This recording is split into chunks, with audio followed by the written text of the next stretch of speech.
Chapter 2 Ornithopter. Tokasia did not send the boys back with Bly that trip, or for any other trip to Penregan for the next 6 summers. Urza came to terms with Ricklau, and Misha was more careful about sitting on others' bunks. Loran went back to Penregan and stayed away for 5 years. Bly wore out the new oxen and tried to buy one of Tokasia's amulets, to no avail. Tokasia continued to dig and to bring up the 2 boys put into her care. At first, Tokasia thought of Urza and Misha as 2 parts of a single entity. Her inclination was reinforced by the way the 2 looked at each other before answering a question. Yet they were very different people, and the desert brought out different parts of their personalities. Urza became more studious, devouring every scrap of information that Tokasia had gathered on the Thran. He pored over the roster of artifacts from previous seasons, and even the scrap heaps of material that had been discarded. In this fashion, he found several pieces that belonged with later discoveries, but had been discarded at the time. Urza, Tokasia quickly discovered, was intrigued by the manner in which things worked. At 12, he took apart the front limbs of one of the amulets, reassembling it only after Tokasia threatened dire consequences. He and Misha rebuilt the beast overnight, and their impromptu redesign stopped the lurching problem the machine had previously experienced. The elder brother grew lean and weary in the hot sun. His hair bleached to a straw-colored blonde, and he now gathered it in a ponytail across the back of his neck. His knowledge was encyclopedic, and his insights keen. Misha bloomed in the dry desert air as well. While Urza burrowed through the tattered scrolls and maps, Misha learned to dig, to sift, and excavate. The younger brother spent more time out in the field than did his sibling. He climbed among the exposed rock faces and dry washes. Soon, he could look at a proposed excavation site and hazard a guess on how deep the excavators would have to go before striking the Thran level of artifacts. More often than not, his guess proved right. Tokasia noticed that Misha spent more time with the other students than did his brother, and with the Mauls diggers as well. After supper, while Urza hunched over a ligature of some skeletal artifact, Misha was to be found at the diggers' camp, listening to the legends of the Falaji peoples. There were tales of raids, heroes, and desert genies, of great cities captured in bottles, and hapless souls transformed into donkeys. Misha learned of the Thran as the desert people knew them, a race of demigods who would use their artifacts to create wonderful, terrible cities. Tokasia suspected that the diggers let Misha sample their nabis, the powerful fermented wine spiced with cinnamon favored by the Falaji, but she said nothing. It seemed good to her that Misha had moved from beneath his brother's protective wing. Urza, for his part, seemed to not notice that his brother spent more time with the others, so wrapped up was the elder child in his studies. The work in the desert toughened Misha. He was more muscular, the result of long hours at the dig sites, and his flesh had a deep worker's tan. His dark hair trailed after him like a banner, ornately braided in the manner of the desert. He had wider shoulders and a stauncher frame than his elder brother, and could now handle himself in any scrap without Urza's help. Both boys were tireless workers, and Tokasia saw why Bly had tried to keep them. But something more than work bound them to her. Each of the brothers had an enthusiasm for his task that was contagious. Tokasia felt no need to talk to them as children. Rather, she spoke to them as trusted adults, and they returned her trust. Soon the pair were considered as vital and permanent a part of the encampment as Tokasia herself. Within 2 years, the young nobles arriving from Penregan were the same age as Urza and Misha, and the brothers already knew the lay of the land. Remembering their own experiences, the pair always sought out the prospective bullies among the group and made it clear that no persecution of the smaller students would be permitted. Within another 2 years, the brothers were considered the de facto leaders of the student contingent, allowing Tokasia more time for her own examination of artifacts and their power stones. In the fall of the second year, word reached the camp via Bly's caravan that Urza and Misha's father had passed on after a long illness. The word was in a terse note, quickly penned from the boy's stepmother. The missive said nothing about inheritance, and Tokasia suspected no mention would ever be made. She gave Urza the news first. He was working beneath Tokasia's tarp, clearing the dust from a device found earlier that day, driven by a coiled spring. Tokasia suspected it was merely a clock mechanism, but the young man had found carvings along the length of the spring itself, carvings that seemed to have a relationship to known Thran glyphs. When she told him of his father, Urza set his tools down and stared at the inlaid pearl top for a long moment. He rubbed his eyes and thanked Tokasia for the information, then picked up his tools again, suddenly intent on the device. Misha responded very differently. When Tokasia gave him the news, he fled the dig site altogether, climbing up the side of the rocky tor above Tokasia's encampment. The old scholar thought to go after him, but Amal counseled against it. Misha needed to work out his feelings on his own, the Falaji said. Still, after dinner, Tokasia saw Urza climbing the outcropping, and the brothers sat up there a long time, watching the glimmer moon rise over the desert. Neither brother mentioned the incident afterward, and Tokasia wondered what they had said to each other on the side of that rocky tor. In the spring of the 6th year of the boys' arrival, Loran returned, this time as an official representative of her house instead of as a mere student. She had grown as well, and was now a high-born lady with, Bly informed Tokasia with a wink and an unsettled nudge, a string of suitors desiring both her hand and her family's monies. Officially, Lorraine was to survey the encampment for its recent accomplishments and to recommend if her family should increase the sponsorship of Tokasia's work. In reality, that decision could have been made back in Penregan. A growing number of young leaders of the various families had spent at least 1 year working for Tokasia, and fond memories now translated into hard currency. The Argivian crown did not care for Tokasia's work, the archaeologist knew, but the Argivian crown was weak and treated the matter as it treated everything else it did not care for. It ignored the issue. Lorraine made the long and difficult journey out to the encampment primarily to see Tokasia again, and Tokasia knew it. Most of the high manners and softness disappeared by the end of the first evening, and by noon of the second day, Lorraine was prowling alongside Tokasia as she moved from excavation to excavation. Tokasia had something to show Lorraine, a story for her to carry back to the other former students in the Argivian capital. There had been a sudden downpour the month before, a hard-hitting desert rain that had threatened several of the dig sites. Rahud, one of Amal's diggers, had heard from a nomadic family member that the rain had hit even harder farther to the north, and flooded out an old dry wash, revealing what looked like a throwing machine. Rahud told Misha reported to Tokasia, and within a day, the group had met on a small expedition north. It was a device they found, and one definitely of Thrain creation. It looked at first like some sort of sailing craft, an impossibility in the desert. Long poles of ancient candlewood jutted from the exposed bank, to which had been attached what looked like a sailing rig. Urza examined it, and then, to Tokasia's amazement, confidently declared it to be a flying craft, something unseen in terrestrial skies, save only in the oldest of stories. For the next week, the camp activity moved to the new site, seeking to pry loose the bird-like flying machine and haul it back to the main encampment. The diggers had to work quickly to avoid attention of less friendly desert phylogeny, as well as the predatory sand-colored rocks. The students were pressed into duty hauling dirt and clearing debris, and Urza and Misha camped on the site to guard the new find. It only took a few days to pry the device free of the surrounding soil and rock, and Urza was proven right. What Tokasia had thought of as sails were in fact wings. The construction did seem fashioned like a bird, and Tokasia dubbed it an ornithopter. Both wings were intact, though the tail assembly had been crushed. A small maze of wires and tubes at the heart of the craft cradled a now shattered power stem. They got the ornithopter back to the camp 2 days before Lorraine's arrival, and Tokasia was glad to see the look on the young noblewoman's face when she saw the tattered remains. To any Argivian, it was a mess of fractured poles, smashed metal, and scraps of ancient fabric. But to any former student of Tokasia, it was a treasure. To see a large device after spending a summer trying to pry fragments of the rock with a small brush made the archaeologist and her students indescribably happy. Tokasia also noticed that with the passage of time, Lorraine also grew more sure of herself. She no longer hesitated to speak, nor did she spend all of her time with her old mentor. For the first few days, she hovered over Urza, who had removed the crystal housing from the ornithopter and was busy disassembling and cleaning the small device. Then, without any warning, she suddenly switched her time and attention to Misha, who was rebuilding the larger framework of the craft itself. Tokasia did not know what, if anything, had happened to make Lorraine change her interest. Neither young man ever mentioned her in the scholar's presence.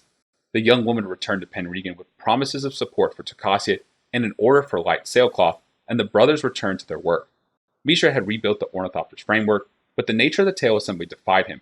Almost by unspoken agreement, Urza took over the reconstruction of the glider, discovering what wires went where and how they would function in flight.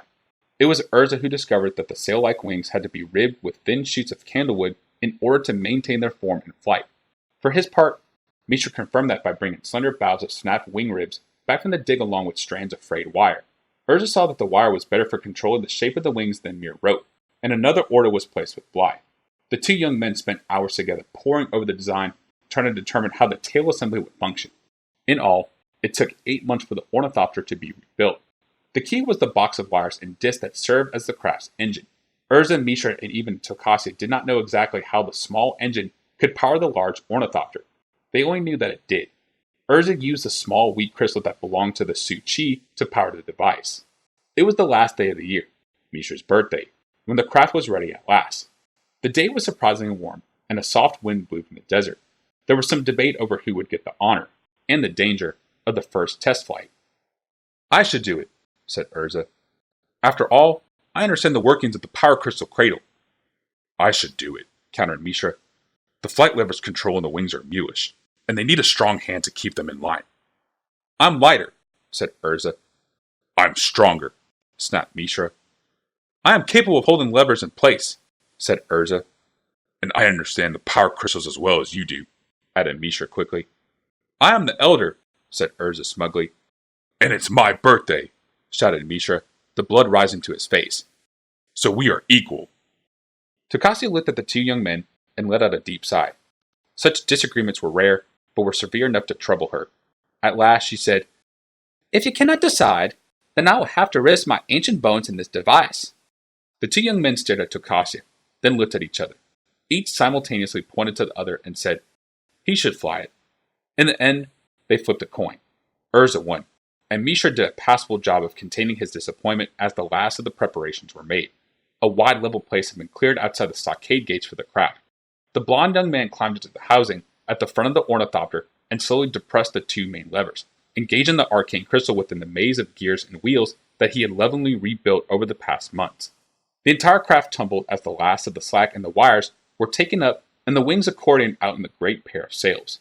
The wings beat downward, once, twice, and then a third time. The Ornithopter gave a small hop on the third beat, and Tokasia saw Misha start as well. The younger boy said nothing. His eyes seemed transfixed by the sight, and his hands were clenched. Tokasia wondered if he was worried for his brother, or worried that his brother would damage the machine before he had a chance to try it. The device took another short hop, then another, larger leap. Just from the heavy beating wings blew in all directions, and the students retreated, covering their eyes and mouths from the swirling sand. One last leap, and this time the Ornithopter did not come back down. It was aloft, its wings straining against the warm air. Tokasia and the other students could hear the wires singing from the strain as the small craft, like a fledgling rock leaving the nest, leapt into the air. The Ornithopter climbed into the sky, and there was a sharp clatter as Urza threw the locking mechanism into place, fixing the wings into a solid, gliding surface. Urza was aloft for 10 minutes. He circled the encampment twice, and there was suddenly a 10-second when the craft suddenly dropped 10 feet, but it quickly climbed again. Urza circled one last time, then set the Ornithopter back down on the pad of level sand. The wings unlocked and beat as he landed. The candlewood supports groaned, but held the craft upright. Hit some colder air, he said briefly to Tokasia. Apparently that had some effect on its ability to keep aloft. Let me try, said Misha. Urza did not move away from the device. We should check all the couplings for wear, he observed, still speaking to Tokasia, and the stretch for fractures, not to mention the integrity of the power crystal. Misha looked at Tokasia, his face clouded. Urza, said Tokasia softly, let your brother use the Ornithopter. Urza opened his mouth to argue, then looked at his brother and silently stepped aside. Misha piled into the flying device. Urza leaned into the housing. The right lever sticks, so you'll have to muscle it, he said. Misha only grinned and shouted, Stand away. He flung both levers into place, engaging the wings. Urza backpedaled quickly out of the way of the huge, beating wings. Whatever sand had not been chased away before now was spun in a cyclone of wind. The Ornithopter went almost straight up in a single bounce. The entire encampment could hear the sharp creaking of the candlewood struts and the high-pitched whine of the wires passing through metal loops and pulleys. Urza grimaced as if the sound physically pained him. It would have been better had we checked out the craft before flying it again, he said to Tokasia through gritted teeth. Better, but not wiser, returned the old scholar. Misha climbed 100 feet, locked the wings, then forced the craft into a swooping dive over the encampment. Sheep and goats in their pens below let out frightened bleats as the Ornithopter passed only a few feet above them. Misha pulled back on the levers and re-engaged the wings, and the aircraft climbed again. Do you think the craft needs a lighter pilot now? Said Tokasia. Urza shrugged. Actually, I think there's enough pull in the wings to take 3 or 4 people aloft at once if we expand the housing. So the argument that you should have flown it because your Elijah was disproved, pressed the scholar, smiling as she spoke. Urza winced, but said nothing. Misha circled the encampment twice, as Urza had before. Tokasia imagined that the lad was searching for the same spot of cold air so he could hick off the craft as had his brother. She did notice that while Urza had concentrated on keeping the craft level, Misha continually swooped and dove, banking in one direction, then the other. Then Misha flew over the camp once more and headed the craft westward into the deep desert. The form of the Ornithopter became a blur, then a speck on the horizon. Tokasia and Urza looked at each other. Perhaps one of the steering wires broke, offered Tokasia. Or the little fool wanted to see how far he could go, Urza grumbled, rushing for the rocky tor behind them to get a better view. Urza made it only halfway up the hill when the sound of wings cutting through the warm air heralded Misha's return. The younger brother circled the camp twice and then landed just beyond the stockade gates. By the time Misha had touched down, Urza was waiting, his face as stern as stone. "What do you think you were doing?" he shouted as Misha climbed out of the housing. "Bet enough that you probably overstressed the pulleys with your diving about. But to fly out of sight of the camp? You might have been attacked by rocks. If you had crashed in the desert, we might not have found you." Misha did not seem to be listening. Instead, he said, "I saw the drawings. Didn't you?" Urza was brought up short and looked at his brother, puzzled. The dark-haired brother turned to Cassia. "Out in the desert, there are drawings. Mounds of dark earth against the lighter surrounding sand. We've passed them before on foot but never noticed. But from above, you could see that they're pictures. There are dragons, genies, rocks, even minotaurs." He turned to his brother. "You saw them, didn't you?" Urza blinked at his brother. Then more cautiously, he replied, "I was more worried about the performance of the craft." Misha did not bother to listen. "They surround a large hillock. I'll bet if we check that out, we find it some sort of old Thran encampment. It could be some Falaji holy place," stated Urza, but Misha shook his head. "No." He was empathetic. "There's nothing in the old tales about the Falaji settlements in this immediate area. I think it's Thran, and I think we should investigate it." "We should investigate the damage the flights did to the Ornithopter," said Urza, already prowling along the wings, pulling at the sailcloth and running his hands along the struts. Tokasia spread her hands in a gesture that encompassed both brothers. "We should celebrate," she said. "There'll be enough time to do everything else in the morning." That night, students and diggers built a great bonfire in the camp and gathered around the rising flame. There was an air of excitement among the students. The young nobles had new tales to take back to Argive. They had been present when Urza took the first flight and when Misha found the great drawings in the desert. After long months of backbreaking work in shallow trenches and detailed cleaning of long dead beats of metal, here at last was something to be proud of. There were songs, and then the bees flowed. Rai had tried to teach several of the noble boys a traditional Falaji dance. The boys had no concept of the dance's rhythm, but since it involved waving pointed sticks, they joined in with the spirit of adventure. Misha told and retold the story of his flight, and Tokasi knew that every young man and woman in the encampment would be clamoring for the opportunity to fly in the near future. Urza remained at the edge of the campfire, neither dancing, nor drinking, nor talking. Tokasi walked over to him. "You enjoying yourself?" "Well enough," replied the youth. "But I'm thinking we should check the rigging for any wear and tear. And if you want to put a larger housing—" "Tomorrow," said the old woman. "You're young enough for a lot of tomorrows. Enjoy yourself this evening." "I enjoy working on the devices," said Urza, watching his brother across the fire. The younger boy was surrounded by students, as well as a few of the diggers. It seemed to Takashi that his story grew longer and more exciting with each telling. "There are other enjoyments," said Tokasia, following Urza's gaze. "Your brother seems to have discovered that." The two were silent in the flickering flamelight for a moment. Then Urza said, "I had nothing against Misha taking his flight." "I never said you did," returned Tokasia. "It's just that there is stress on any object that is put to the test for the first time," continued the older brother. "We should have done a full check before letting him go aloft." "Of course," said Tokasia in a level tone. "His own recklessness aside, he could have been hurt," said Urza. "Yes," Tokasia paused. "But tell that to a young man who wants to be his brother's equal." "I was only being prudent." "And would you have been so prudent if you had lost the toss?" asked Tokasia. Urza did not answer, but stood watching his brother across the flames.